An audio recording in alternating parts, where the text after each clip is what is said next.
All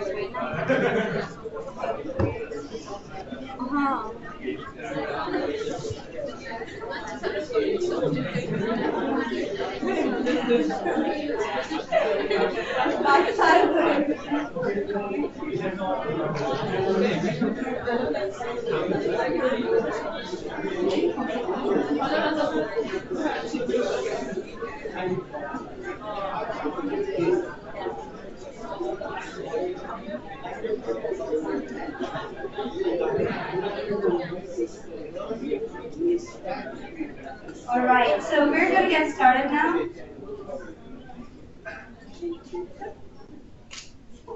So before anything, I'd like to let you know that this event is going to be recorded. So if you have any concerns, please let us know. All right. So hello and good evening, everyone. How are you guys doing today? Well, I hope you've got a little bit of that thing called the sun, which I'm not very familiar with in the last couple of days, because it's going to be cloudy for the next 10 days. So it's my absolute honor to extend a welcome to each one of you for joining us today at Sharif University of Technology Seattle Chapter's first quarterly event. You being here on a Thursday evening in the rain, going through the rush hour traffic means a lot to us. So on behalf of the Sharif University of Technology Association, I'd like to say thank you to all of you. My name is Sumita Bahman, and I'm super excited to be the anchor for this event. Well, probably you can already tell from my red cheeks, that's not makeup. So we're going to have a fantastic evening, as we will be hearing from two of the most accomplished and influential Iranian scholars, Dr. Firouz Partovi and his son Hadi Partovi.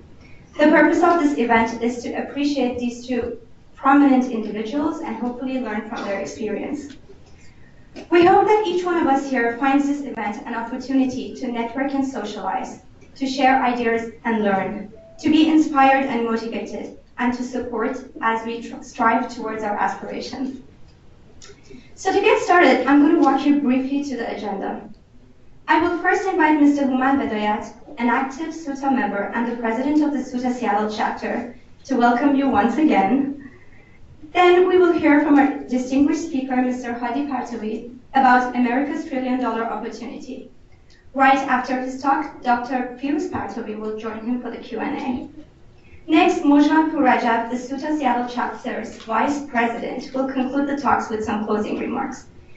That will bring us to about 8:30 p.m., which marks the beginning of the time slot allocated for networking, which will be ending at 9 p.m. So we hope you network and connect with the speakers and the other attendees, and hopefully take some pictures with one another and find answers to some of your questions, such as where to get goja sabs from. All right. Also, we like to take a picture, like a group picture at the end of the event, so please stay around. So before we get started, I'd like to go over some logistics. First of all, the restrooms are located in the lobby to the right of the entrance door to this conference room. To avoid disruptions of business and to follow Microsoft campus policies, we ask you to remain only in the conference room or those restrooms.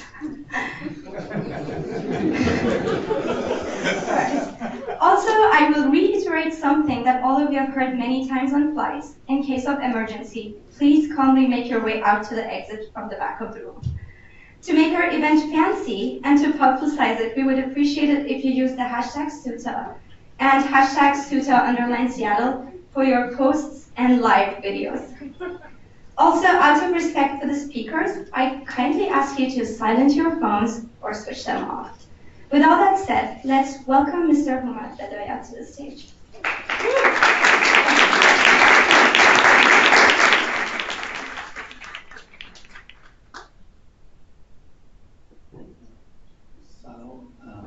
من فارسی حرف میزنم دیگه ببخشید. همیشه یه موضوعیه که ما نمیدونیم تو این جلسات بالاخره باید فارسی حرف بزنیم یا انگلیسی حرف بزنیم، ولی حالا قرار شد این دفعه قاطی بچه‌ها هم صحبت کنن. من همین حرفایی که غیر از توصیه‌های ایمنی که سومیتا جان کردن و مثلا خوش آمد بگم خدمتتون. اگر از رو بخونم سلام میکنم خدمت، خیلی خوش اومدید. ما واقعا خیلی خوشحالیم که باور نمی‌کردیم این سالن پر بشه. الان خیلی خوشحالیم، یعنی که بچه‌هایی که تلاش کردن تا این جلسه برگزار بشه. بعد از روز کاری، بعد از کارتون همه تشریف آوردید، خستید، برای شنیدن حرفای منم نیومدید. من خودم هم بی‌صبرانه منتظرم که حرفای اسپیکرهای عزیزمون رو بشنویم. من فقط 2 تا نکته رو خیلی سریع می‌خواستم خدمتتون بگم. یکی به من امر کردن بگو سوتا چیه جریانش. خب سوتا شریف یونیورسیتی تکنولوژی اسوسییشن، انجمن دانشگاه صنعتی شریف، یه اساسنامه‌ای داره، 15 صفحه است، تو سایتش هست، همه میتونن برن ببینن. ولی واقعا سوتا همینه که ما بتونیم به خاطر سوتا جمع بشیم، همدیگه رو ببینیم، بیشتر با هم دیگه رفیق بشیم، با هم دیگه آشنا بشیم، یه فرصتی ایجاد کنه که بتونیم در کنار هم باشیم. این چیزیه که من خودم از فعالیت تو سوتا بیشتر مد نظرم بوده. در مورد مهمونای عزیزمونم خب احتیاج به معرفی ندارم. من خودم کامپیوتر ساینتیست نیستم مثل اکثر شما دوستان که همه تو این زمینه فعالیت میکنید. من خب حقیقتا نمیشناختم هادی عزیز و آقای دکتر پرتوی رو. توی جلسه نوروز سیاتل که شهرداری سیاتل یه جلسه نوروز گرفته بود، من اولین بار آشنا شدم باشون و بعدش که پرسجو میکردم خیلی برام جالب بود. حالا جدا از مسائل تکنیکی و اینا که احتیاج به تعریف من نداره دیگه، آن چیز که عیان است چه حاجت به بیان است، همه خیلی یاد میکردن که چقدر هر دو انسان‌های شریفی هستن و ما تو این ایمیل‌هایی که رد و بدل می‌کردیم تو این چند وقت و مسیجایی که می‌زدیم، چقدر انسان‌های فروتن و باحال و کولی بودن. خیلی دستتون درد نکنه تشریف آوردید. من فقط یه تشکر میکنم از دوستایی که خیلی زحمت کشیدن تا این جلسه برگزار بشه. فقط یه نامی برام ازشون: آزاده، پرستو، سامان، عرفان، فرشید، محمد، اون یکی محمد، پریا، الناز، فاطمه، سونیتا، انوش، مونیا، مهدی، بهرام، مژگان. خیلی ممنون، متشکرم. آخر سرم یه دونه اگه هادی جان لطف کنن یه عکس سلفی با همه این جوانای خوب سیاتل بگیرید، بغل اون عکسایی که با پرزیدنت ترامپ و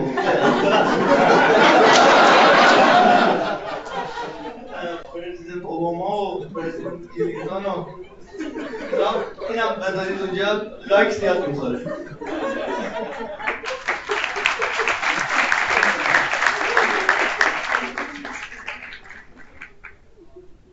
Alright, so our schedule is tight, so we'll just move quickly to our next speaker, Hadi Partovi.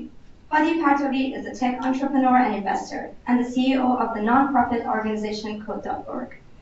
Born in Tehran, Iran, Hadi grew up during the Iran-Iraq War. His school didn't offer computer science classes, so he taught himself to code at home on a Commodore 64. Do you guys even know what that is? I didn't.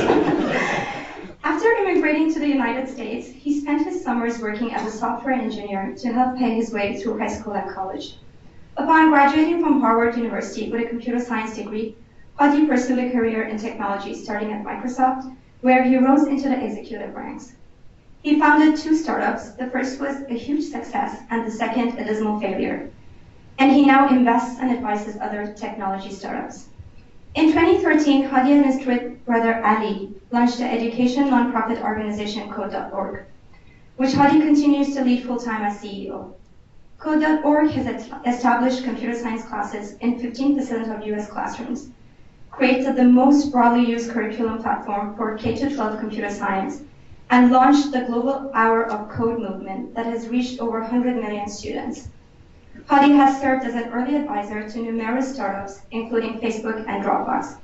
And as a tech investor, his portfolio also includes Airbnb, Uber, Zappos, Indiegogo, Change.org, and others. Hadi also serves as a director on boards of Taser International and Convoy. Ladies and gentlemen, please join me in welcoming Mr. Hadi Partovi.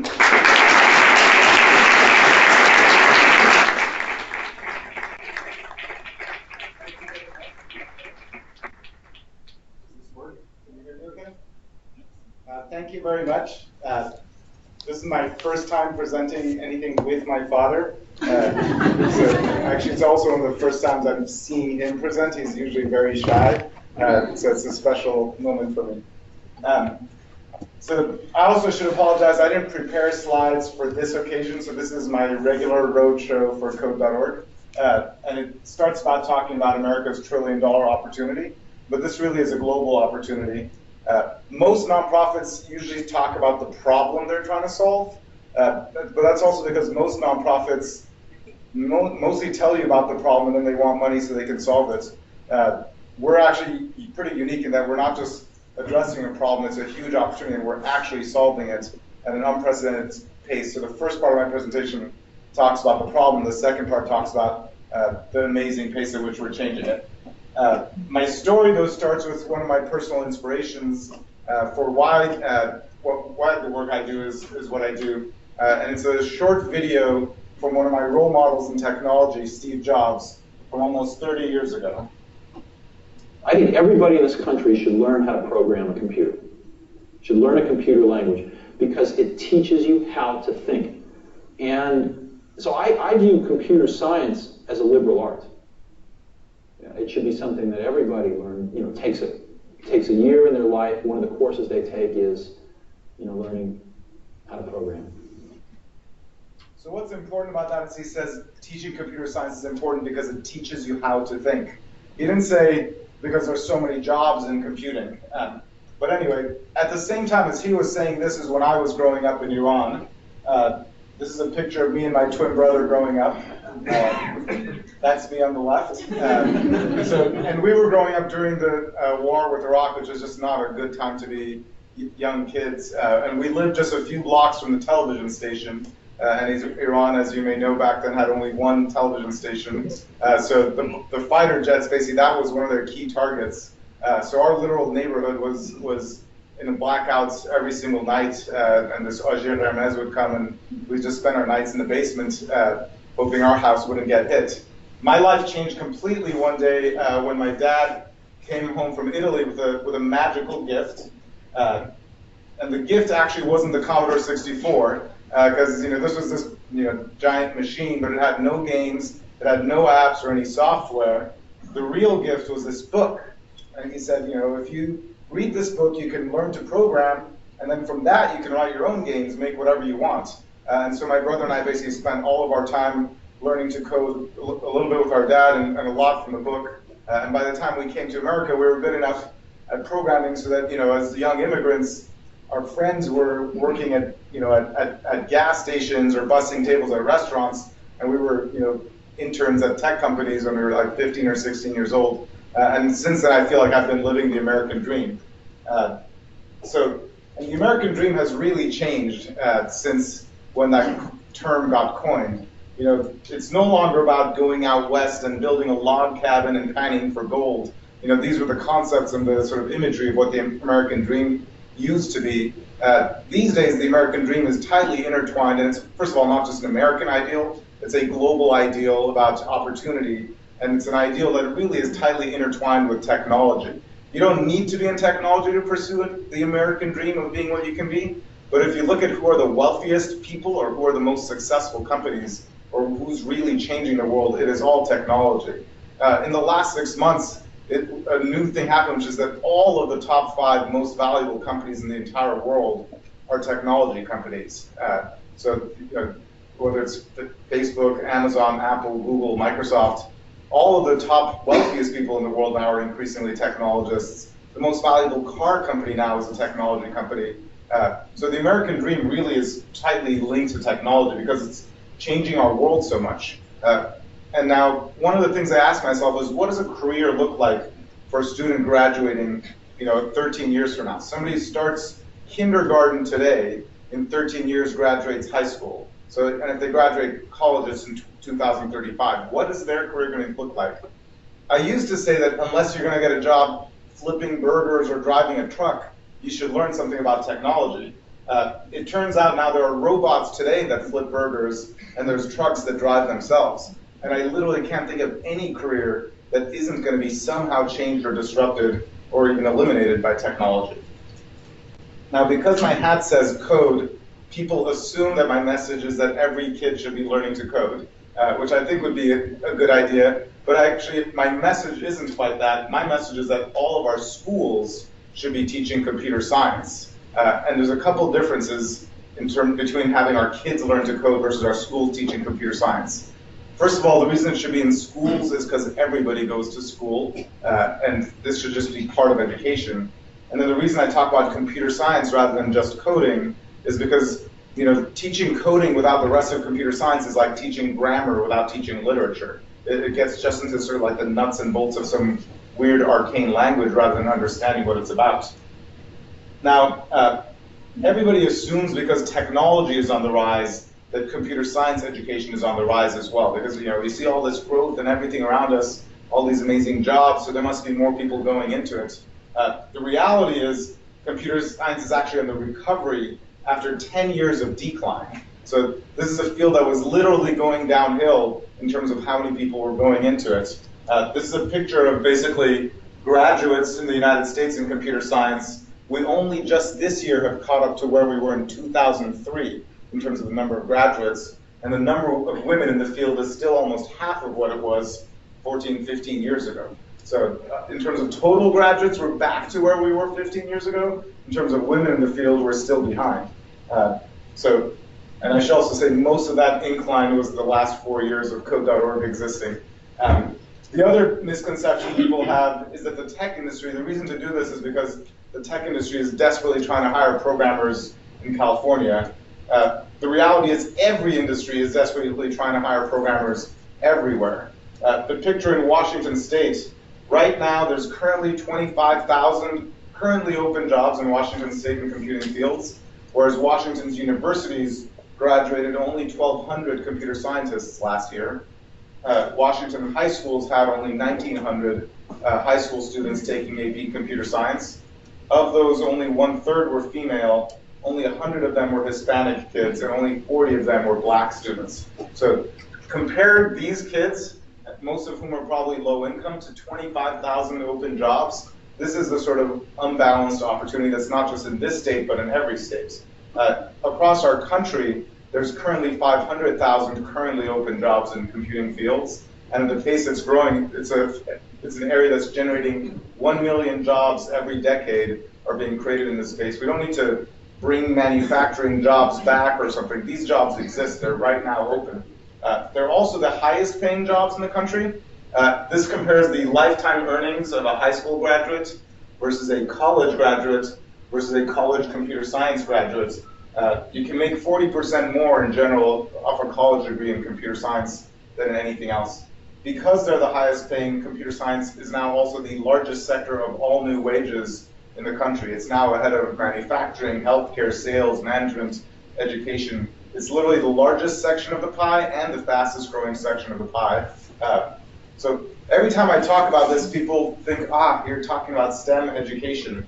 How many people here have heard of STEM education? Okay, lots of you. So STEM education, which is science, technology, engineering, and math, is a problem. But the reality is the STEM problem is in computer science. Not to say that we shouldn't worry about math or science, those are also important too. But if you look at the jobs, 71% of all new STEM jobs are in computer science. Meanwhile, only 8% of all STEM graduates are in computer science. When we think about the STEM problem, the problem is that there's not enough, all the other kids who are taking all the other STEM fields not learning computer science. This issue also begins in K through 12 schools. 9 out of 10 parents want their students to learn computer science in schools, but only 1 out of 4 schools offers a single course in computer science. The gender gap you see in technology also starts in school. So as you probably all know, the software workforce is dominated by men. But if you look at computer science in universities, it's dominated by men. And if you look at computer science classes in high schools, it's also dominated by men. Women are grossly underrepresented in this field. Now, if you consider that only 1 out of 4 schools even offers a course, this is really what the high school picture looks like, because 3 out of 4 high school students don't even have a chance to study it, which is why this is what really the university picture looks like, and this is what the software workforce looks like. If we can change what happens at the K through 12 school level, we can change the downstream picture for the entire, the entire country from a tech standpoint. So every time I talk about this, people say, that's great, but what about the basics? What about math and reading and writing and science? We're struggling to teach those in our schools.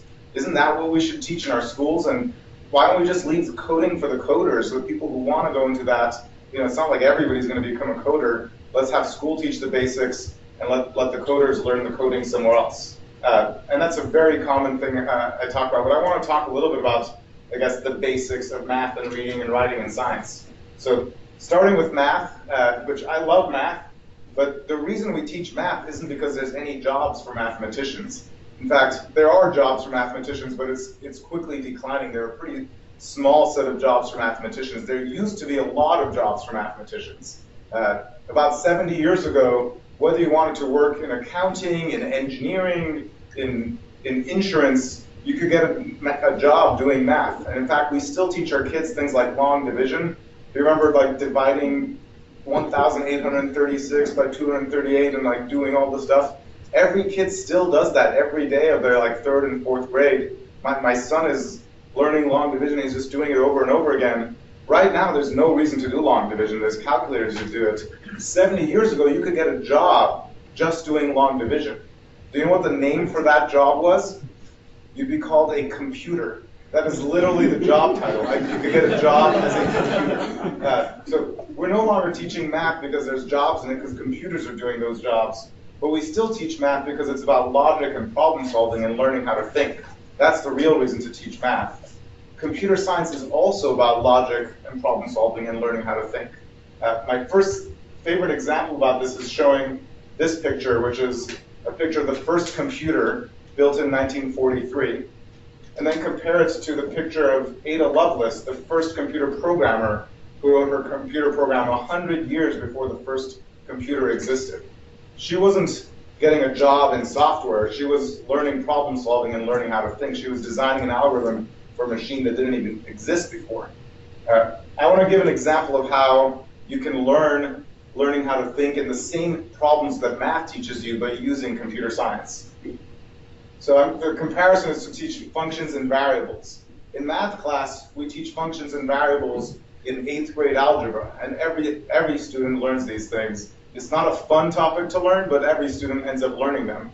In computer science, we can teach this in 5th grade. And most people are surprised, what do you mean 5th grade? 5th grade computer science, that makes no sense. We're right now teaching millions of students computer science in 5th grade, and they love it. And I want to show a simple example of how you can teach functions and variables that way.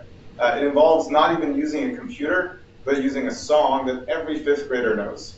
I'm not sure if every Iranian knows this song, but have you heard the song, Old MacDonald Had a Farm? So this is a long song. It's very long. In fact, it's infinitely long. And the reason is because the song keeps on going over and over, like Old MacDonald had a farm, and there was a cow, and moo moo here, and then there was a dog, and so on. If you wanted to write the lyrics for this song, it would go on forever and ever and ever. But using computer science and functions and variables, any kid can understand this. If they can read and writing the lyrics of the song this way, they learn to make a function, which is the Old MacDonald function. You plug in the animal and sound, and these are the lyrics of the song. Very, very simple concept. You can learn this many years before you learn f of x in algebra class. And it's also fun because you can sing along with your schoolmates and whatnot, which we don't do in class, but 3rd and 4th graders do. I now wanted to show a demo of how coding can also teach some of these same basic concepts. How many people here are coders or know how to code? Okay, almost everybody. How many of you have done it with little kids recently? Okay, just a few of you. So this is going to show you the platform code.org uses. So I'm going to switch to my web browser. And the reason I want to show you this is because almost all of you have either done coding yourself or most people have seen coding. Most people aren't familiar with how coding is done in schools these days. Most people are accustomed to the visuals of coding, of typing JavaScript or HTML or something. This is what coding looks like in school these days. So this is very similar if you're familiar with something called Logo. What I'm trying to do is write the code to get this guy to draw a little square. And I can say, move forward and turn right and move forward. These are the commands he can run, and this is his program. And this isn't going to finish the square. It'll just draw a little bit. So that's basically a very simple coding thing, but now I want to make it a little bit more complicated. So let me have him draw a square. So he's going to move forward, turn right, move forward, turn right, move forward. It's going to be 4 times. This code, by the way, is exactly the code that President Obama wrote using exactly this same program, which is kind of cool. Anyway, there's our little square.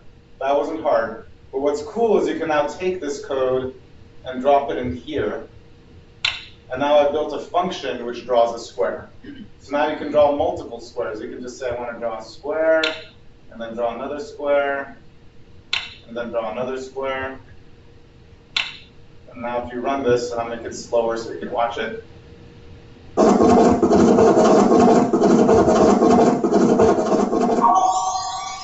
Kind of boring to keep drawing it over and over, but you can make it. You can now actually put a different color. You can put these inside of a repeat loop and draw the square 20 times, and you can make a random color each time. So now this is actually a lot more fun. You can do it fast. Kids love to after they do that, to be like, can I do that 100,000 times? And then just see what happens. That's just one of the best things about computers and technology, because the fun of telling a computer to do something 1,000,000 times, it just feels good. You can't tell anybody else to do anything 1,000,000 times, but a computer will do it. So now we've learned functions and variables. You can also learn angles pretty quickly from this. So what I'm going to do is, between these 20 squares, every square I draw, I'm going to turn a little bit. And a kid can learn the angles from doing this too. So I'll turn like 21 degrees. I don't know what that'll do. But and now this is drawing lots of squares, turning between them, and now you can change the angles and make it different and make it 50 squares and make something pretty. And the act of doing this teaches both creativity. It is so much more fun to learn the angles or functions to make something rather than to answer a quiz question or a multiple choice question. And it's the same concepts you learned in math class, which is why we should teach computer science not just for the coders, but for the same reason we're teaching math. We also teach biology, physics, and chemistry to every student, not because they're all going to get jobs as botanists or something. Every student learns about how the digestive system works. Every student learns about how electricity works. They're not going to become electricians where they grow up. They just learn about it because we learn about how the world works. These days, computer science also provides a basic understanding of the world, and every student should learn how an algorithm works or how the internet works. They're just as fundamental. In fact, my brother jokes around that these days, students are using the internet more often than their digestive systems, and they deserve a school that teaches them how both work. So what's also changed in the last few years, at this point, America's teachers, the majority of them believe computer science should be required for all students. That's not actually something I push for, but it's something that's incredible is that our teachers believe that it should. But people always ask, well, really, shouldn't we give kids a chance to study what they want? Like, should we be requiring them to do where the jobs are? Let's let them study what they love. And the reality is, kids love computer science. And why? Well, for the same reason they love art. Kids love art because it lets them create anything they can imagine. And computer science similarly lets them create anything they can imagine. It's the most creative course you can teach a kid. Just to show you examples of what are made by Code.org's classrooms, this is a diagram or a drawing made by a student in Brooklyn, and it's using the exact same program I was showing, just moving forward and turning and changing colors. Using those same exact commands, 3 kids in Lansing, Michigan, in 11th grade. This is using the same exact move forward, turn left, move forward. I can't believe kids do this. It's way more complicated than the other drawing I was showing, but it's something made by kids using code. And this here is a game that another kid made on our platform in 7th grade. And as many of you may or may not have seen, we built tutorials featuring things like Star Wars, or thanks to a partnership with Microsoft's Minecraft. So being able to create stuff like this, not just playing a game, but creating a game in school, in the classroom, as part of a school project, is so much more fun than anything else kids are doing in schools these days. And so just in the last year, a survey was done, and this wasn't even a survey done by us, it was another group asking students what class do they like the most. And they said number 1 is art and design, number 2 is music and dance, number 3 is computer science, which is totally different than when I went to school. When I went to school, computer science would be down here, and it was like the nerdiest thing that nobody would want to be caught dead doing.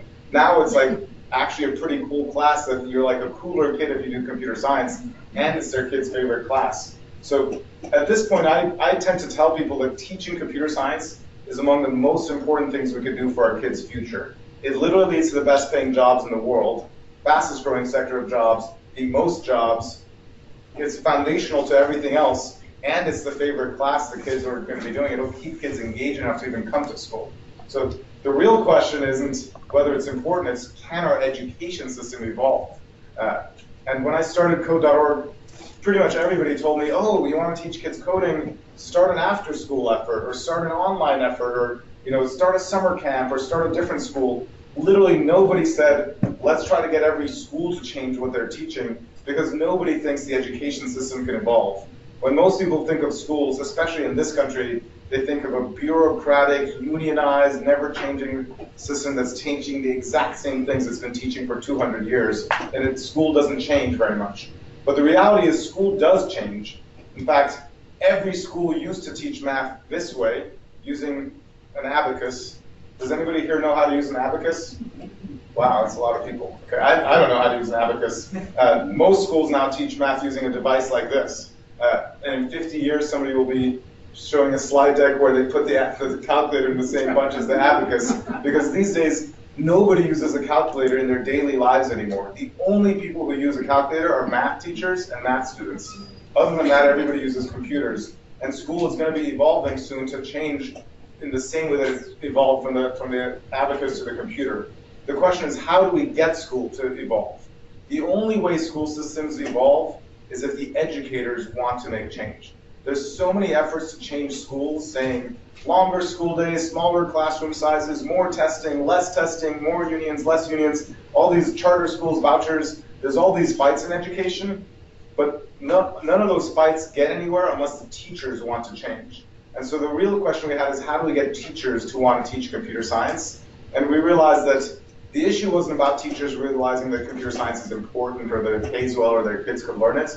The biggest stumbling block was their fear that I'm not going to be the right one to teach computer science. Like, it's great, but the physics teacher should do it, and not for my kids. Like, these are, poor kids in whatever city I'm in. They're like 11 years old. Like, maybe when they're 18 and only the smart ones can learn computer science. And trying to dispel that stereotype that was basically making them think that it's just for the 18-year-old white boy in a dark basement with an energy drink and a Star Wars poster. That guy can do computer science. The girls in my classroom aren't going to learn it. And for that, we came up with this idea called the Hour of Code. How many people here have heard of the Hour of Code? All right, that's a great group. If you were teachers, every one of you would have raised your hand. And I want to tell you just a little bit about the Hour of Code by showing a short video about it. Okay, now you're going to press run.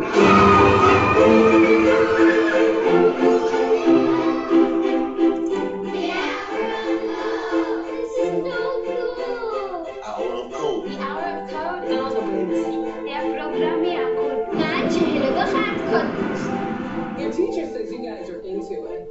We are. It's very awesome. Code.org has partnered with 30 public school districts across the country, including New York, Chicago, and Denver, to provide lessons in teacher training and writing. The largest education events in history. Organizers set what they called an ambitious goal, reaching 10 million students this week. Almost 15 million signed up.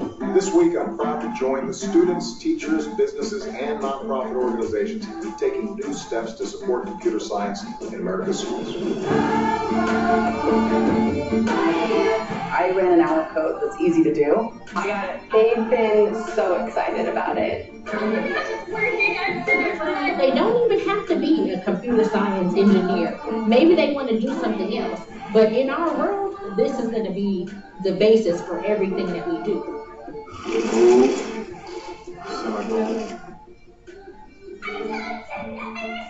When you're building a program, you have to think outside of the box. If you can change technology, you can change the world. I challenge girls in every single country to learn 1 hour of code. Every district should do, every district can do it. Please help us get the hour of code to every school and every classroom and every child. And my school's doing it.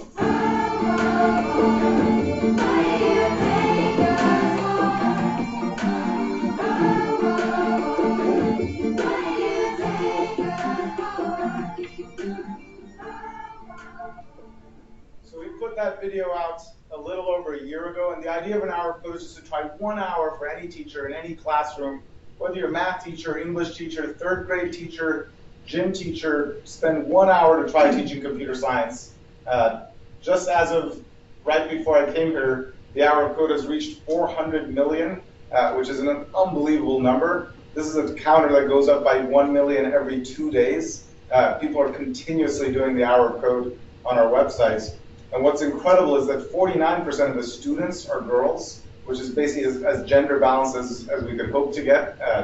And that's completely changed the face of who's learning coding and computer science in schools. You know, the faces of these students are gender balanced. If you Google search for, you know, what does a tech CEO look like, you see all white men.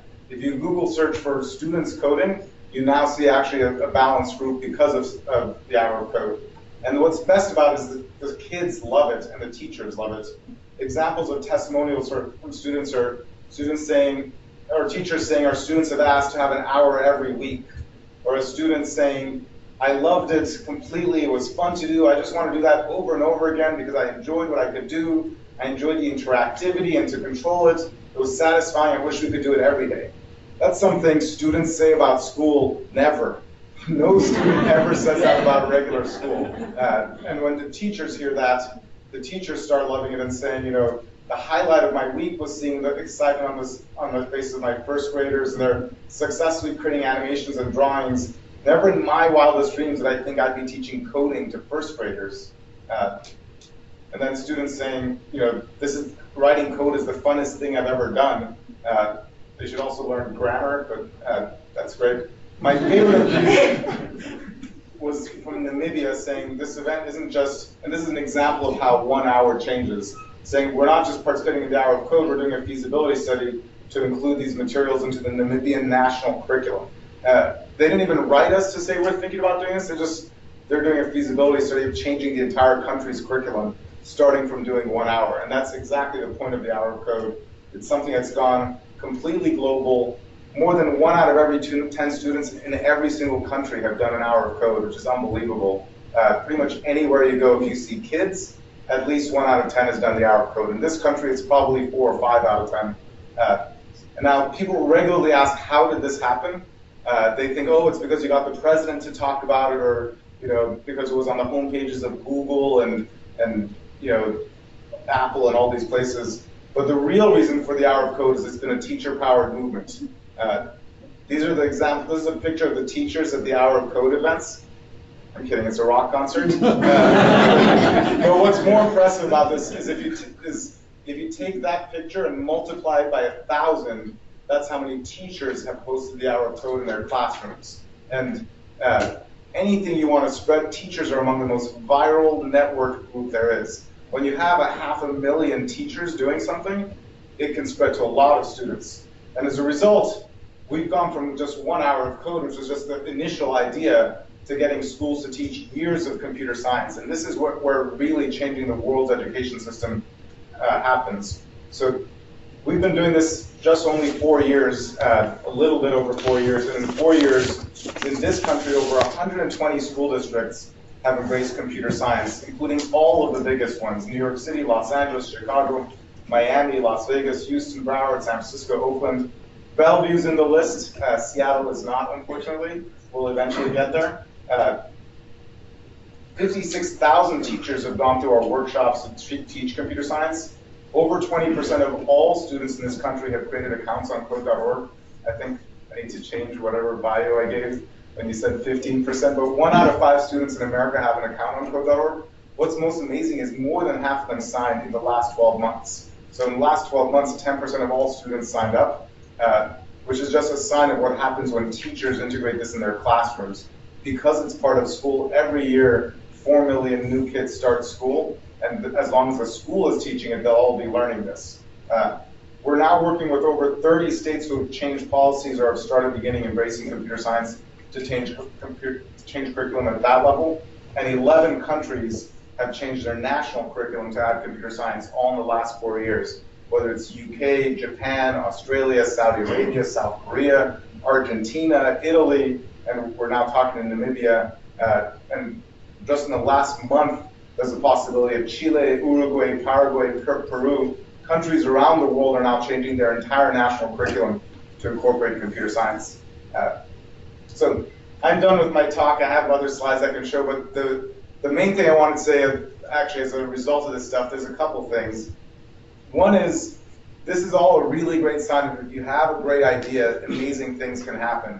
The growth of what happened with code.org, more than anything else, was picking an idea that everybody wanted to see succeed. Nobody thought, no, we shouldn't teach computer science in our schools, let the kids figure it out on their own. Everybody came behind this, and it's become a global movement. It's so neat to have started something in one's bedroom, and then to know that in countries I'll never visit, they've done the hour of code.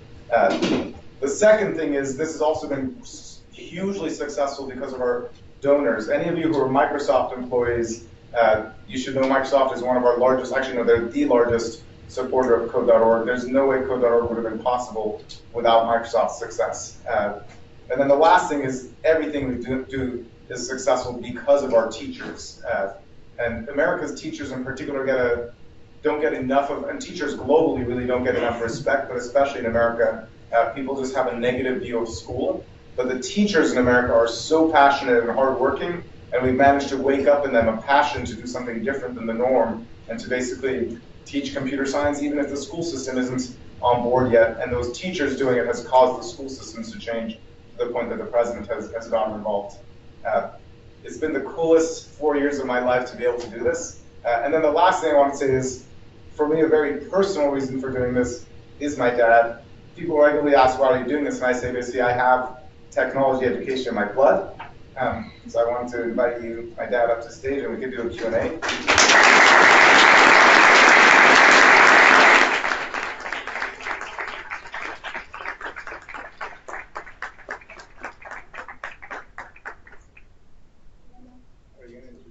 Yes, I am going to introduce them. All right, can you hear me? So thank you, Hadi, for the talk and all the efforts that you're doing. And thanks for letting us know that we're as good as computers, because we learned to do crazy fractions and divisions. All right, so Partovis was a founding professor at Sharif University of Technology in Iran from 1964 to 1985. He helped founding both the Sharif University of Technology and the Mazahdaran University. He worked at MIT, Harvard, and Telmi Networks before retiring in 2007. His work covered fields of nuclear physics, laser surgery, and computer science as applied to financial markets and voice recognition, and he has authored numerous publications in physics and in laser surgery. Please put your hands together for Dr. Partovis.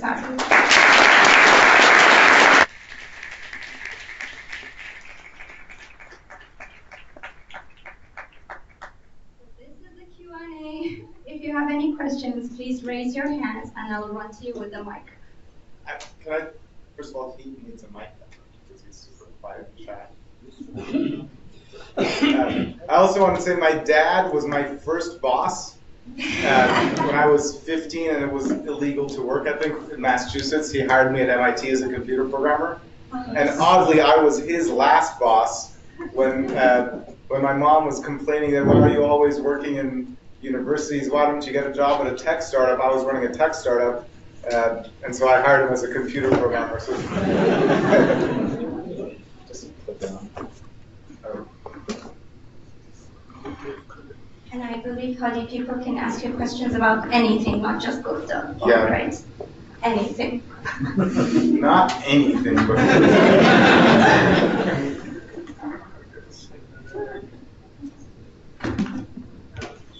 Oh, hi. So my name is Sina. I'm an employee of Amazon. Yeah, I'm like a newcomer to this area. First of all, thank you so much for your presentation. It was very passionate. I loved it. I personally had the pleasure to teach programming to some high school kids for like 2 summers in a row. We were running a little course at the University of Toronto, and I was heading it. One aspect I'd like to call out from my experience teaching high school kids was that I think it's also important to teach them like, about ethics when it comes to like hacking, when it comes to, the darknet, things like that. I think it's safer if you teach kids, early on rather than letting them figuring it out or having them learn from their friends. It's just like sex ed and other things anyway. So, but my main question doesn't relate to this perhaps shared passion of ours. I was going to ask you, as a entrepreneur, as a person who has probably lived the dream that many of us in this room have. Getting up there, living your techie life and then starting companies.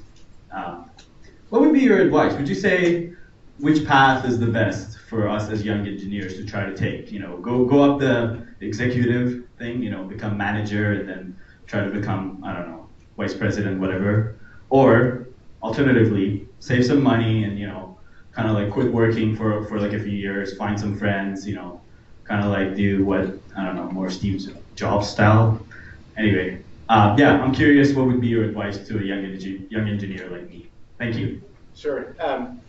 What I would say is, first of all, you could do both in one lifetime because you'll live long enough to do both. And I had the good fortune of doing both. And you can, if what you want is money, you can make a lot of money rising through the ranks. Plenty of people make a lot of money doing that. And what I'd also say is I would not start a startup just for the sake of, I could be the next Steve Jobs. That shouldn't be the main reason you start a startup. The reason to start a startup is the idea that you want is so sort of driving you. You have an idea that like, I can't do something else because I want to do this idea. So anybody who says, I want to start a startup, I'm not sure what idea, let me think of ideas to start a startup, you're already in the wrong place. Because you're like trying to do a startup for some other reason and don't even know what it's going to be.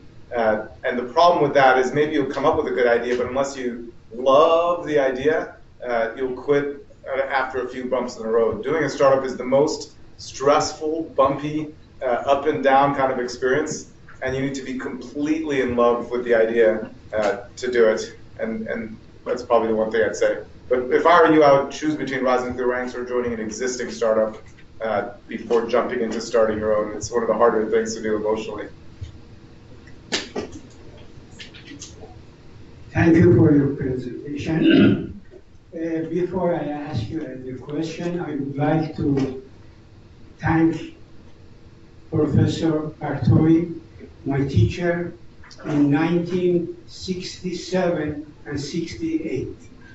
I was one of the worst students, but the last 2 jobs that I had, it was Treasury Department and the Boeing Company. I wasn't a good student. And he used to teach 3 hours continuously without notes, without PowerPoint. We didn't have PowerPoint at that time. Right now, before Boeing, I used to teach at the university. We had many supporting documents, how to exam a student, PowerPoint, question for the exam. This gentleman, this professor, I have to thank him, he got blackboard for 3 hours continuously. Thanks for this.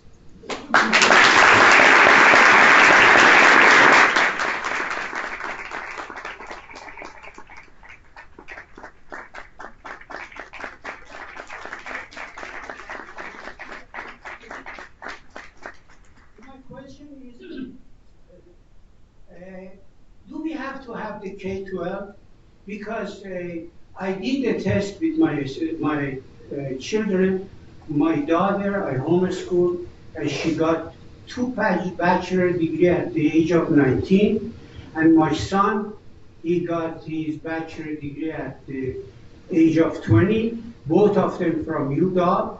And my daughter, she came here at the age of 12, and at the age of 19, she got the literature bachelor degree, and she taught literature to American students, and she knows 4 languages. My son, at the age of 20, got a bachelor degree from computer science, and he had 6 offers from Boeing, Google, Microsoft, Amazon, and so forth. My question is, we have to shorten that K-12 and refresh a student. This is my belief. And the problem that we do have in our education system is the union. They don't want to change or revolutionize this. This is my question. Do you believe on K-12 or no? So, thank you. Sure. I think in a world of dual job or dual income households, most parents can't do homeschooling, and so they'll need to send their kids somewhere just to be babysat or watched and safe. So we're going to have a K-12 system for some number of years. And the question you ask, people have regularly asked me, can't the computers just do all the teaching? Why do we even need teachers? Put the kids in front of computers, let them learn, or so on. I believe very strongly in the role of a teacher. In fact, we have data that shows that our students, the same students on the same learning platform, some of them in a classroom with a teacher, some of them learning at home alone, the ones that are in a classroom, they get better persistence, they go farther in the course, they also have greater diversity. So there's clearly a benefit to having a teacher. The unions in some places protect the teachers, in a lot of places they prevent change, but change is possible. We've shown that change is possible. Literally before we started, people would tell me don't do anything in K-12 because of the unions. The unions at the end of the day are run by teachers, and these teachers are good people. If they believe in something, they'll do it. The benefit of what we're doing is not only that we're teaching computer science to kids, we're teaching teachers project-based learning. We're teaching teachers how to use online learning in the classrooms rather than just the lecture style. There's a whole lot of things that we'd like to see changed in K-12 that is happening new just in the computer science class. So any other classroom doesn't have computers in it, but you could easily teach math and these other things in a more personalized, adaptive way where it goes at the student's pace rather than at the teacher's pace. And we're doing that in computer science class, and I believe it'll, over time, change other courses. We regularly are told by teachers saying, can you do the same thing you're doing but for math? And what they're saying isn't, can you get every school to teach math? They're saying, can you get math class to be this fun? And I think that over time is going to happen.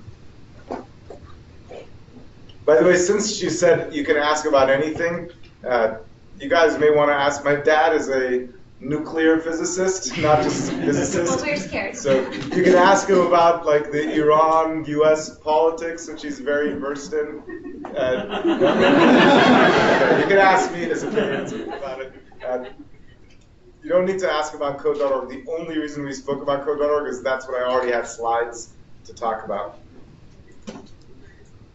So thanks again for the presentation. And so I had 2 questions, one for Professor Partovis and one for you. So for you, I wanted to know, a long time ago when you went back, you were in US at the time. What was your motivation when you went back and kind of initiated this wave, founding Sharif University and Mazandar University?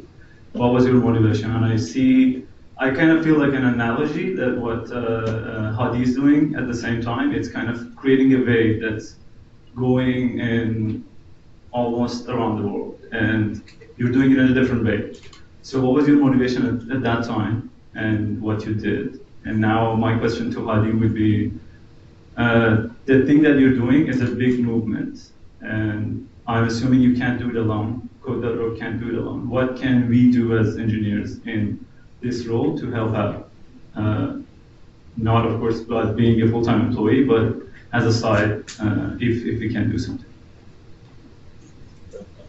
Before you answer, are there any Farsi understanding people in this room? Yes. Okay.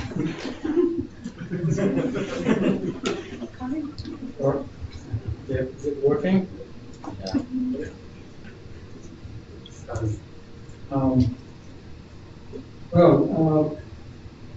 I'm the kind of person that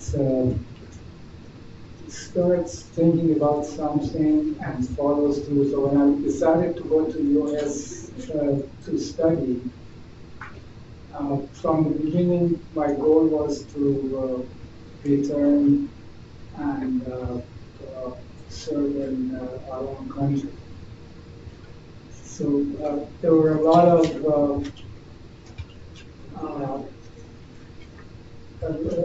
ways I could have been dissuaded from going back.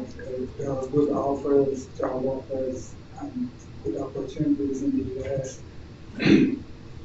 But somehow I just wanted to go back.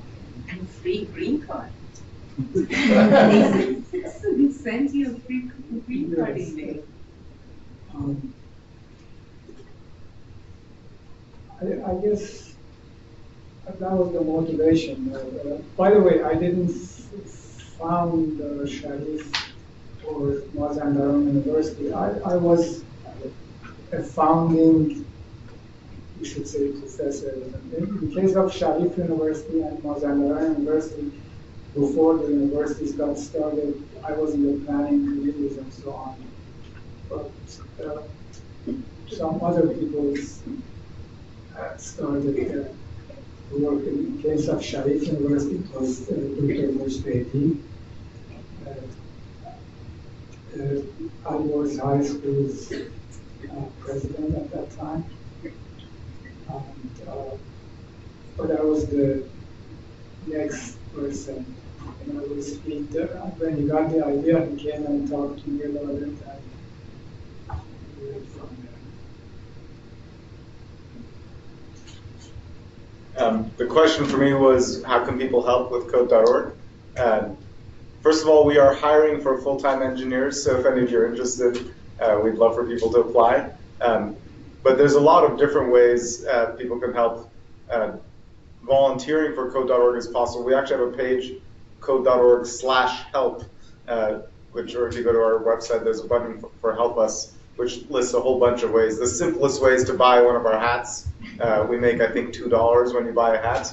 But simply wearing a hat, or we also sell socks or T-shirts. So there's lots of different, wearing our swag is the easiest way to help. There's a petition you can sign to help. You can volunteer in classrooms. And all those options are listed there if you go to code.org and click the help button. So, and we'd love for people to do that. The socks in particular are very cool. So they make for great Christmas gifts.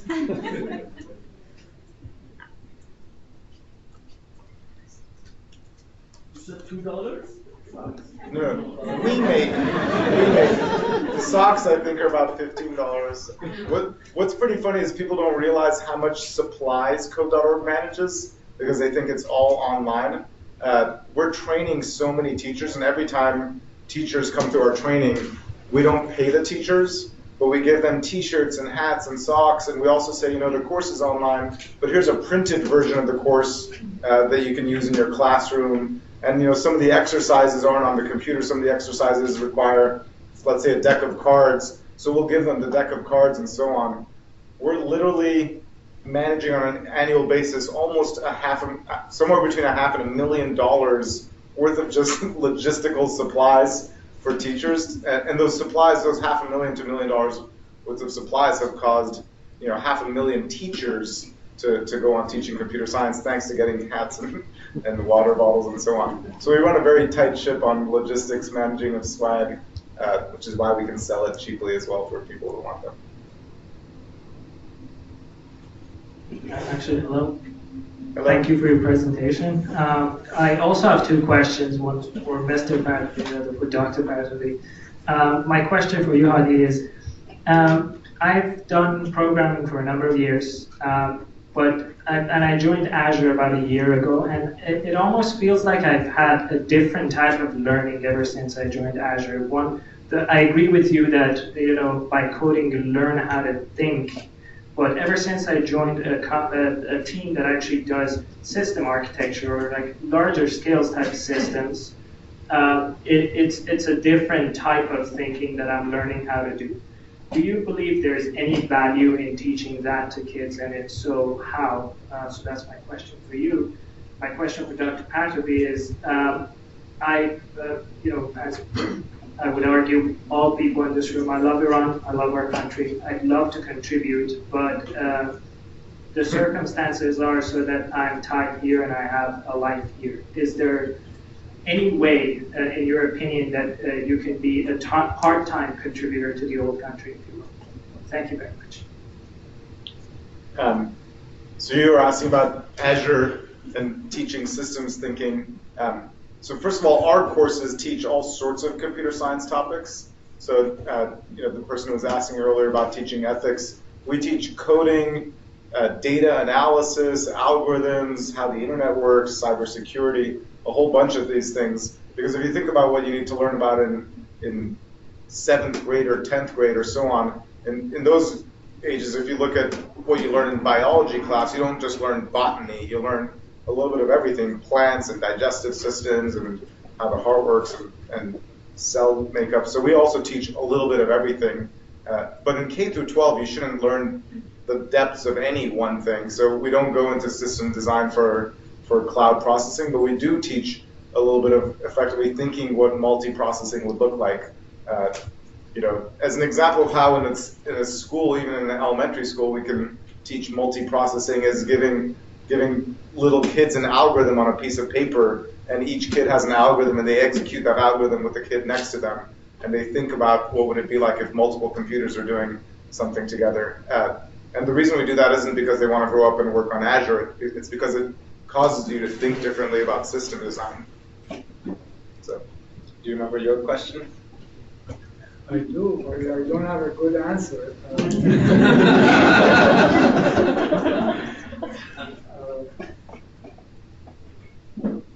In fact, I don't think I've ever thought about doing something for Iran while staying in the U.S.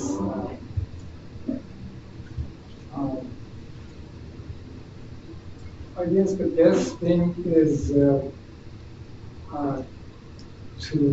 introduce our culture to the American people so that they know our country better and they don't lump us with all the other nearby countries in the same basket, recognize that we have a long history and things of that nature.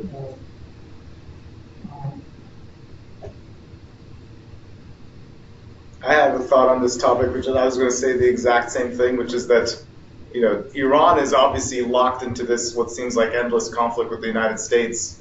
And on both sides, most Americans think Iran is like the devil and the enemy. Most Iranians grow up singing Magbar Amrika, through high school.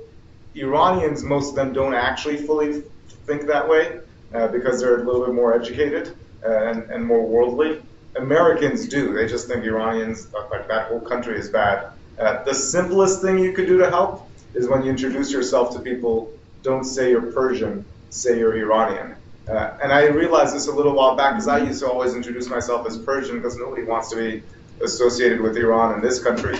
And then I realized if I say I'm Persian and all the good Iranians say they're Persian, no American will actually see a picture of what Iranian means other than what they see on the media. And there's so many amazing Iranians in this country who are doctors, lawyers, computer scientists, businessmen, etc. If every one of us introduced ourselves as Iranian, we would do a lot to help relationships between the countries, which would in turn help the countrymen back home.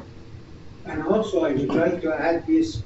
Many Americans, they don't know what we have. Like, we have over 22 best ski resorts, over 10,000 hiking spots. We have many, they think we are camel drivers. you know, and that's the worst thing that when I used to teach at Massachusetts, different colleges, second-hand colleges, or not like MIT or Harvard or those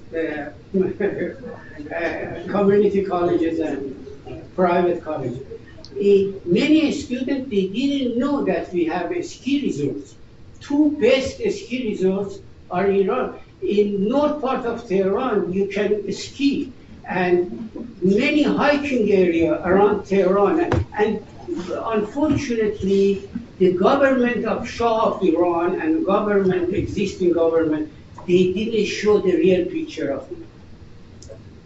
How much time do we have for questions? I don't know. 25. 25 more minutes. 25 minutes? 25.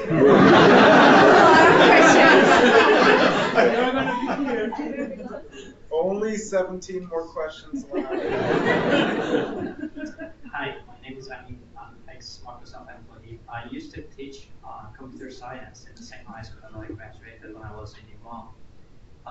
Unfortunately, or fortunately, few of my students and most of my colleagues are now here, working like intern or at UW. Iran is a special case. Brain has been their situation. But in order to really close the gap of this $1 trillion opportunity, it's not enough to educate people to learn how to code, but it's also to connect them to the job. With the current acquisition of, with the recent acquisition of LinkedIn, and we had a very good relationship with Microsoft, are you even thinking about doing one step beyond what you're doing right now? Don't get me wrong, that's all great. What you have done is impossible. It was impossible for you. But you probably understand that closing the gap is beyond the current situation. I would like to see if there's any roadmap for the future. Sure. Because we're focused on K through 12, we've tried not to get too vocational about, learn this to get a job. There's two reasons. One is most high schools like to believe they're sending their kids to college, and if we're seen as just a pathway to the job, it almost feels like we're going against what the school is trying to do. The other reason is if we do that too much, they'll think, oh, we should teach computer science to the ones who want to get the jobs, rather than every kid should learn this regardless of whether or not they want to get the jobs. And so I generally like to suggest that we teach this to the kids as a foundational thing for every kid. Then they go to college, hopefully they major in computer science, then they get the job. So what we do track is how many of the kids want to major in computer science if they go to college. That said, many of them could get internships. Keep in mind, our oldest students in high schools are 18, 19 years old. So there's not a lot of immediate opportunities for them, but many of them can go to 2-year colleges or boot camps or something and skip the $100,000, $200,000 price of college, which nobody can afford anymore. And so for that, we're looking to partner with nonprofits that basically do that connection. We're unlikely to do it ourselves, but more work with people who basically do workforce development and stuff like that. Many of our donors are also starting to help. So Amazon, for example, is offering internships to Code.org students. Not a lot of internships because we have millions of students and they don't have enough internships, but they're going to try to cherry pick the best ones and just to create motivation for other kids. You can ask your question. Hi, my name is Kamir. Thanks for the presentation. It was great to hear that, all the success you brought, and thank you, Dr. Partovis, to give us a pleasure of having a successful professor in America. My question is, I'm a civil engineer, and I do mechanical right now as a true technical engineer and mechanical side. I used to do programming when I was 7 with a Commodore, exactly like you mentioned. I was doing cool stuff. I used to think it was pretty cool. And then at some point, it cut up. So now I have to do my engineering work. I have to give outsources to some other engineers to do the work that I can do, but I don't have the knowledge to do that. So for an engineer of my age, which I'm 31, what is the best suggestion from you to basically catch up with programming or somehow data analysis? my question. The hour of code is not a good way to do that. The only thing you'll learn in 1 hour is not anything that you don't already know. You'll learn that computer science is something that you could do, or that even an 8-year-old can do. The hour of code just breaks the sort of stereotypes and gets you warmed up and interested. But if you're interested in learning anything about computer science, certainly online education is one of the best ways to do it. All this talk about massively online courses, the MOOCs, places like edX or Coursera or Udacity, at every one of them, the number one most popular thing, the most popular courses are the computer science courses. So pick whatever university is your favorite university. Their computer science courses are already available online, whether it's Berkeley, Harvard, Stanford, MIT. So that's one option. That way you'll be getting the university experience, but you'll learn all by yourself. If you have 8 to 10 weeks to spare and your job would let you, you can also go the route of a boot camp.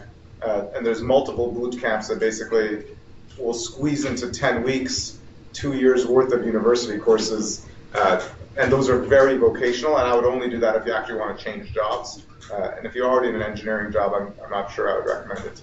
But there's right now an 8 to 10 week boot camp can practically double people's salary. People come in with a 40K salary, go through 8 to 10 weeks and come out with a 100K salary. These boot camps are the fastest growing sector of private education because there's such a demand. So can I continue that question with, so now having the technology side and all of the programming, I was thinking of getting into the business side of it, try to probably do a MBA or something that I can get involved in tech from that, the other side of that blade. So what is your opinion on that? I would not do an MBA. Regularly people tell me the reasons to do an MBA aren't because you want to go into business, but they're more because either you want to completely reset your career in a different direction, and if you jump from what you're doing into that reset, you feel like people won't look at you right, so you need something in between, and you aren't creative enough to think of something else, so you pick the MBA. It's like the worst option. Or because you want to get married and you can't meet anybody where you are and you want to go someplace. There's no good reason. It's like $200,000 or $150,000 of payment to a school and a huge opportunity cost of the salary you could be making over those 2 years instead. Most employers looking at MBAs, they skip that and they look and see what was before that when they see the MBA student. So. And apologies to any MBA students out there, I just ruined your thoughts about your last 2 years.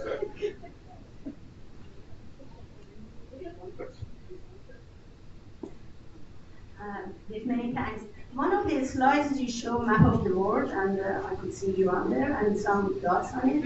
Has there been any activity pre-code art in that country, in our country? Yes. In Iran, yes. Yes. There was You didn't talk about it at all. I didn't talk about it because I'm like, when I give those slides, it is the same presentation. And so I've done that presentation probably 200 times, and I have never for Iranians. So I just say whatever I've said before. But yeah, the Hour of Code and Code.org are used in Iran. They're used in every country, and they're also translated to every language, or almost every language. So, the thing I was showing where you see move forward, turn left, you could do that in Azerbaijan, you could do it in Farsi, you could do it in Kazakh, you could do it in Icelandic, you could do it in Catalan, languages I don't even know exist, people have translated it. What's great about it is actually you can, Farsi is right to left, and actually some Iranians working at Microsoft wrote the code to enable our system to work right to left. And everything in it is switched around, so the drawing's on the wrong side, and the code is on the wrong side or the right side, whichever you think. And it's translated in Farsi. So there's lots of Iranian schools using it. However, in Iran teaches more computer science in schools than America does, which isn't a high bar because America doesn't do it very much. But as a result, a lot of at least high schools in Iran, they're like, we don't need to do this. We're already teaching something else. Iran wasn't one of those 11 odd countries that you mentioned. They haven't changed the national curriculum in the last 4 years, so those are the... Hi, Hadi. So Thank you for your kind words on MBA. So. Sorry. I'm kidding. All my colleagues are. So my question was, I mean, in the school I've had a lot of courses teaching computer science. A course that I've never had, whether in the school, in the university, anywhere else, is how to create a product. And I think that's a very useful skill, and coding is a part of it, but there are a lot of parts to it as well, So what do you think of that? Is that a skill that can be taught, or is that like it needs to be in your blood, or it can be taught, like should it be taught in schools, or like what are the best resources kind of people can go and try to learn how to create a product? I think it can be taught. In fact, the gentleman here was talking about how the K through 12 system is broken. Part of why the K through 12 system is broken is because it's such a rote memorization, pipeline-based process. You go to school, get the lecture, memorize it, take the test. It's multiple choice. It's boring. Whereas computer science is creative. You make things. And so for us, even as early as 4th grade, our courses include making a product.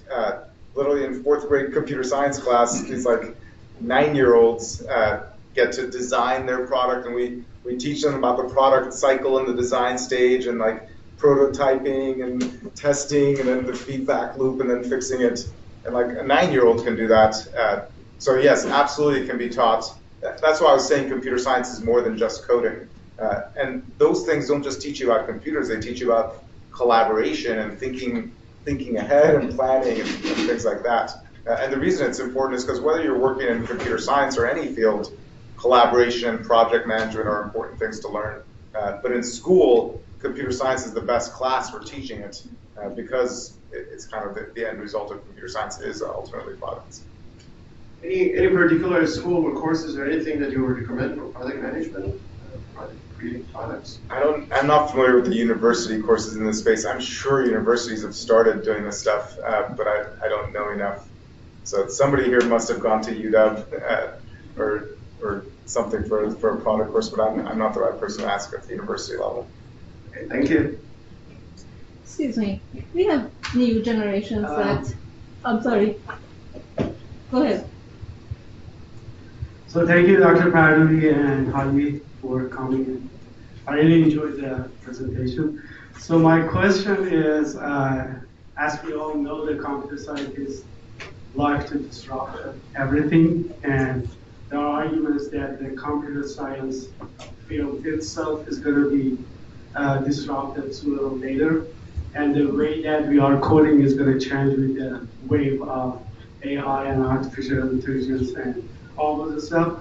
So I was wondering that how are you counting those in code, hour of code efforts, and also even the big companies that kind of going back to basics, the math and linear algebra and probability. And so I saw that those are at the bottom of your list.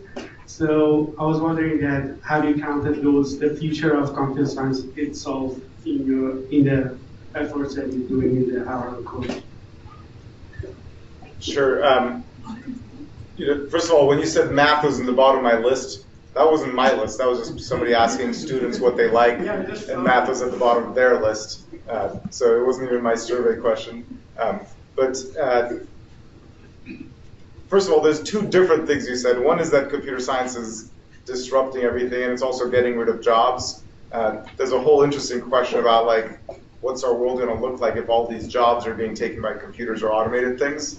But I believe that the last type of job to get automated is the job of automating other jobs. So, and that automation is being done using computer science. The coding languages are getting easier and easier. So, it's not necessarily because of artificial intelligence, but every 5 or 10 years, writing a computer program is an order of magnitude easier than it was 10 years before. But it still requires something called computational thinking, which is core to computer science. So if you learn Ruby today, it's much easier than when my dad learned Fortran, but the same underlying thinking process is the same. And I'm sure in 20 years, computer programming will be way better because of artificial intelligence, but I still think a high school background in it would be valuable to learn it however it is. And I think there's going to be a lot more people doing it because it won't be quite as complicated, but there'll be a lot more innovations driven by it. So I'm pretty sure that in 30 years, the most popular type of job in this country and in every developed country is going to be something involving computers. It might not be coding them, but it'll be doing something creative with them, because that's one of the hardest things to get computers to do on an automated way. Yeah, I was asking because I saw that most of the first are about the coding. So it's called out of code. So I was wondering that do you also consider your resource that kind of getting back basics of math, how it relates to the complex science? No, we teach all the factors of computer science. We just use the brand code because it's much cooler. Code.org is easier to type than computerscience.org. And the hour of code is cooler than the hour of computer science. It's just, but what we're about is all of computer science, which relates to all the other deeper fields. Somebody here has been waiting for a question, by the way. We see recent generations, even though they did not grow up early age learning coding or computer, they're so obsessed with their device, and there's a lack of person-to-person or overall social communication. How do you see that in the new generation learning coding from early age? How do you see an easier program has anything involved to address that social aspect of the relationships and one-on-one or one with several relationships? That's a great question. How many parents are there in the audience here? Can I ask? Okay, not a lot. So those of you who are parents, you know that kids are just constantly in their phones, or if they have them, tablets or computers, and they're super antisocial, and it's a problem. You wonder how these kids are going to function in society if that's all they're doing. But one thing I compare is, if they're writing code on a computer, that's very different than most of the things they do on their screens. You would never tell a kid to put aside their paintbrush, or if you saw them writing on a piece of paper, you'd never say, stop writing, because it's creative, you're learning from doing that. And writing code is very, very similar. So the majority of things kids are doing on their phones are Snapchatting or texting or whatnot. That's nowhere near as intellectually helpful as computer programming. So I would say, there's not all screen time is bad. The screen time that's creative and truly intellectual is actually good.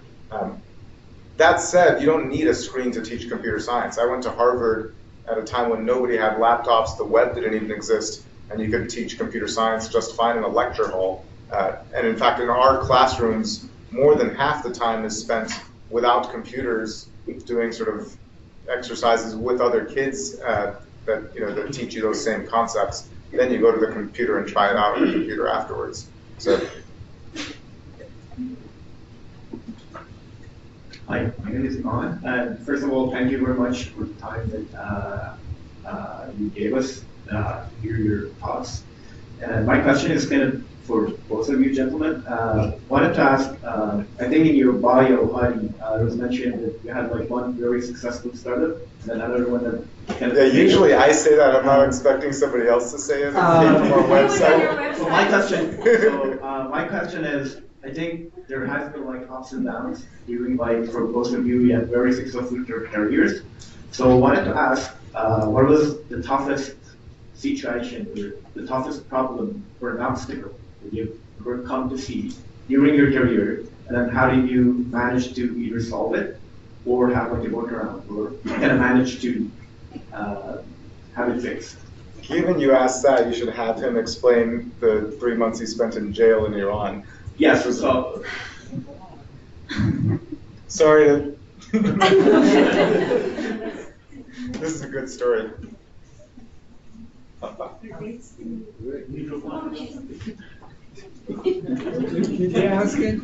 do you want to hear about that? Yes, my question is actually for both of you.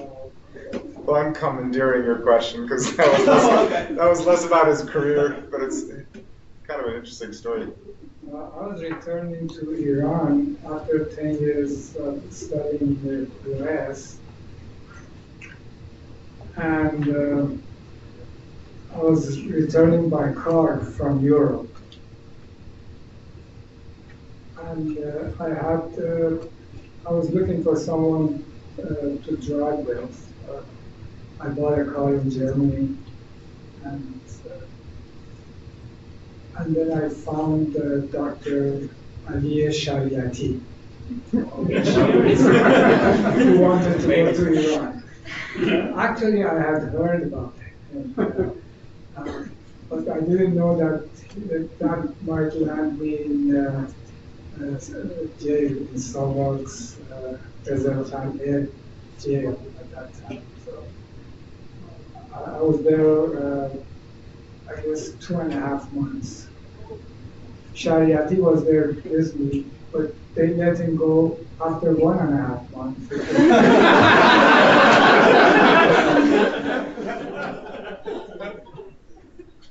Which was strange. I attributed that to the fact that he had been in jail the year before, also unbeknownst to me. What year was it? 1964. Okay.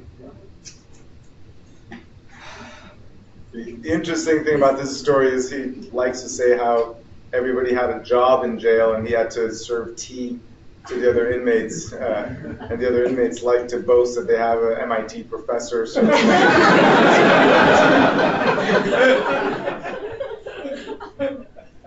And I think it ended when somebody from MIT contacted the State Department who told Iran. Professor Peshwa. Yeah, who? Professor Peshwa. Yeah, and they said, if you don't want him, we'll happily take him back. Professor from IBM and MIT, and he just went to Iran.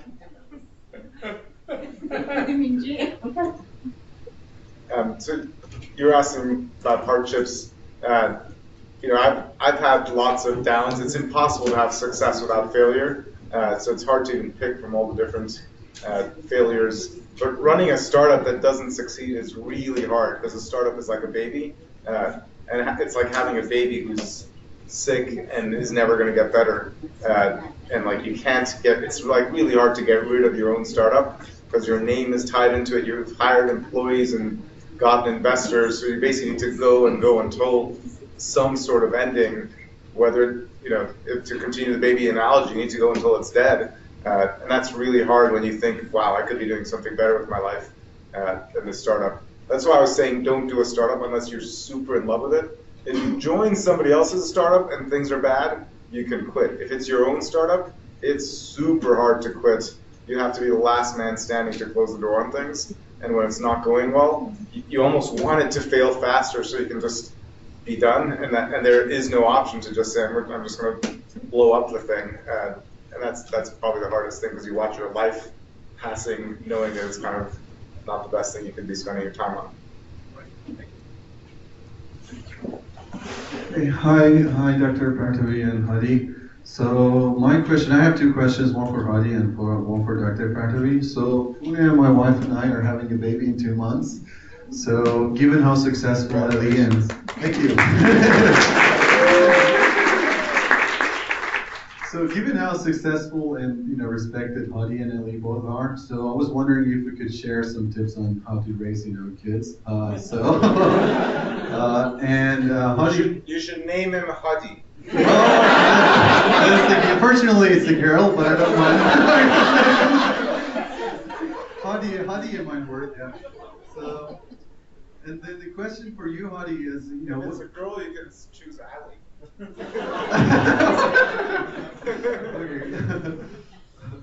So a question for you, Hadi, is so what are some of the principles and values that you have as you run your business? And you're very very respected in the community, in the VC community and in the tech community overall. So what are some of the principles that you've always had that help you get here? And some of the values and maybe red lines and all of those things. So yeah, these 2 questions.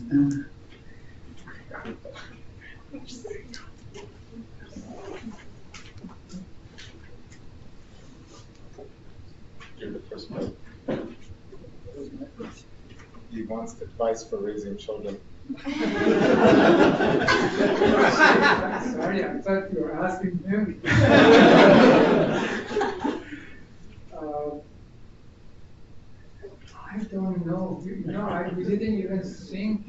much about this. I just thought,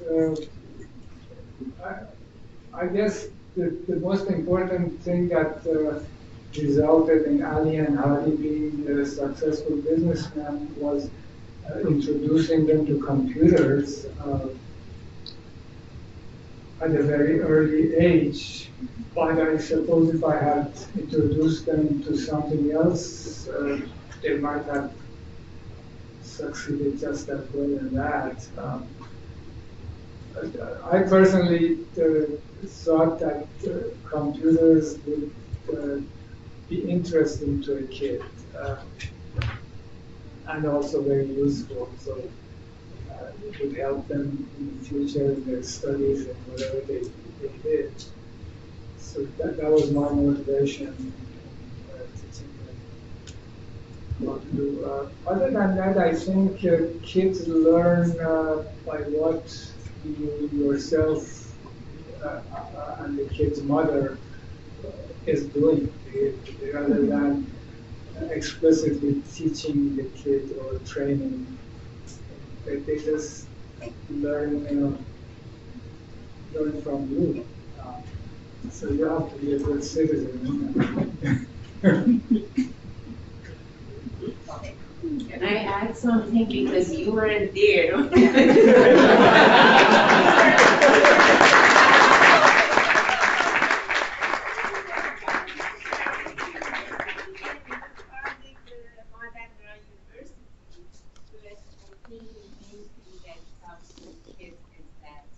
I never watched TV until they went to college. We had TV, but we really didn't watch any TV. And we were very lucky when he had an appointment at MIT as a sabbatical leave, and when we were at MIT, we put both of them at MIT Daycare Center, which was the best thing that happened. And they were two and a half years old. And so for 2 years we were in Boston. I was studying, he was scientist, he was doing research, and that helped a lot. And following that, of course, it was always in our household, education, or, they were in love with books. So it was, the main thing is that how to motivate them to find things that they're interested. We bought them bicycle. They only rode once, and the bicycle sat there, and they never rode them. I took them to tennis. They didn't want tennis. Anything. So you have to find what really interests your kids. And as Veer said, you are the best example for your kids. Whatever you do, they learn from you.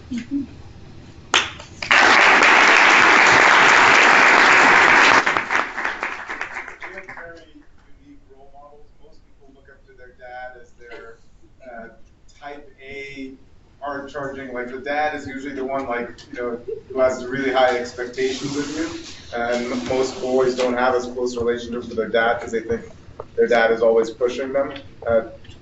Our dad has always been the pinnacle example of humility and modesty and just quietness, which you can probably tell from the way he talks, and not taking credit for anything. Oh, I didn't found Sharif, I was just a professor, I didn't raise my kids, I just, this and that. So I completely agree with the giving examples. Just acting how you want your kids to be is way more important than telling them how to be. You were asking also what were my or my brother's values, or, as an investor or whatnot. There's something I learned, and I was super lucky to learn this. Nobody told me, but I learned it, I think, in my last 5 months of college, which has been one of the most important lessons I learned in life. And I realized this is something they don't teach you in school, is how to develop the ability to judge other people and judge character, judge intelligence, and so on. Because I realized I'm going to this school with all the smartest people I've ever met, and I'm going to graduate, and then they'll all be gone. I have 5 months left to find the smartest ones and build relationships with them. And I realized, whether it's hiring people, working for people, getting a lawyer, choosing your wife, almost anything you do in life is going to involve other people. And if you have a bad one, it's so much worse than if you have a medium one, and it's so much better if you have a great one. But deciding who's the best lawyer, who's the best computer programmer, who's the best wife, who's the best whatever, there's nobody who teaches you that. And so I basically decided I'm going to try to get as good as I can at learning people and knowing who are the best people. And then once I got good at that, learning how to stay close to them and stay in touch with them and find out who are the best people they know and so on. So, and some people may think of that as networking. I'm very sort of personally shy and not good at networking, but I've done a really good job of keeping on to the best relationships I've had. So all of my best investments weren't from things I looked up. It's some really smart person I know told me about some other really smart person, and then I felt like I was the luckiest person in the world to meet this founder who becomes a multi-billionaire later. But it comes from basically staying in touch with the best people and knowing who the best people are. If you start a startup or if you're managing a team, the most important thing to do is to get the best people involved. I remember when I started my first startup, I asked a dozen entrepreneurs, what are your top 10 pieces of advice for a new entrepreneur? And the best advice I got actually came from my brother. And I'd asked people to give me your top 10 ideas, and he said, I'll give you only 3 ideas. The top 3 things let's do a startup are: number 1, hire great people; number 2, hire great people; and number 3, hire great people. And he said, just do those 3 things and the rest will work out. And that's been probably among the best advice I've heard as an entrepreneur. Are we out of time? Yes, for questions. But then now I'm going to invite Mojgan to present the final remarks along with a token of appreciation to the speakers, so please don't leave. 3 statements.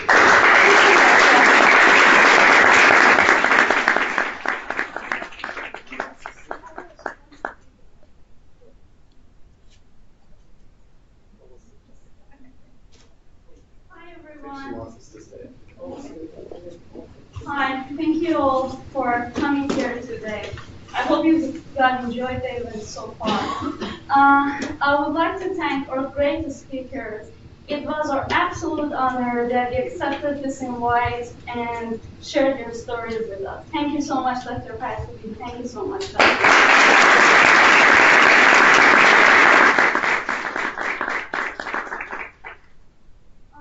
On behalf of SUTA members, we've got a small gift for you. Dr. Random, please join me.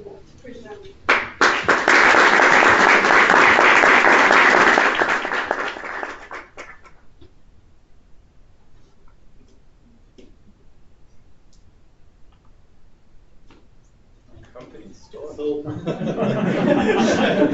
you have seen these beautiful posters, and we thought one thing that we can give them, and maybe they put it somewhere that doesn't would be the posters, but in a frame that one of our volunteers was very kind enough to make. So it was a great pleasure to have both of you here. I'm so thrilled, so humbled to have you. Working in that university where you contributed so much to become such a great place that so many generations have come out of that place that are contributing not just in Iran but also in many other places. It's an honor to have you here. So I'm my honor. So great students.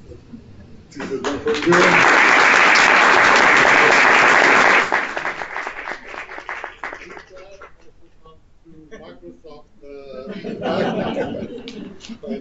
give it to you in one bag. Thank you.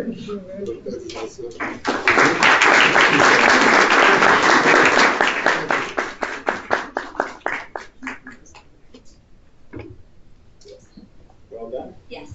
Thank you very much.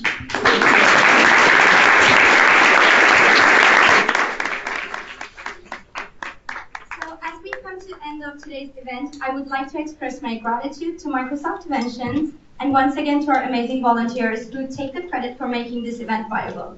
So there is an announcement that my friend Amir wants to make. So on behalf of Google Talk committee, I would like to let you know that we're hosting Howdy on July 19th. So if you know anyone who missed this event or you're interested to re-participate again, email me, message me on Facebook or whatever, and I will make arrangements that you can follow up. Thank you.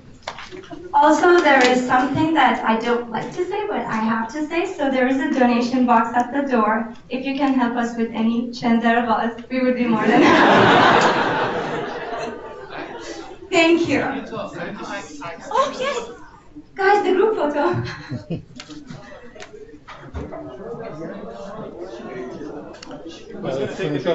We have a photographer. We have Azade and Sohaila. ایوان مرسی دستن در نکنه. Can you all come forward for the picture? من دیگه قطع میکنم دیگه برنامه تموم شد. از حضورتون خیلی ممنونم.